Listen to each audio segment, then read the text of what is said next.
Hi guys, welcome back to our YouTube channel. So in this video tutorial, I'm going to show you on how to remove textures on Roblox for PC. So the first thing that you'll need to do is to go to the search bar and then search for your Roblox application and then right click this one and then tap on open file location.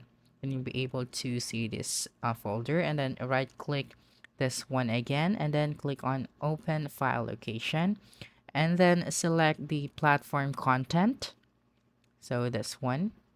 And then double click the PC to select that. And then tap on the textures. And then here you'll be able to see the textures of your Roblox. So it depends on you if what kind of texture do you want to delete. So just right click the texture and then tap on the delete icon. Okay, so for me, I will not going to delete all of this, but that's how you can do it. So just follow these steps. Okay, so that's it. And don't forget to subscribe for more video tutorials in the future. Bye bye.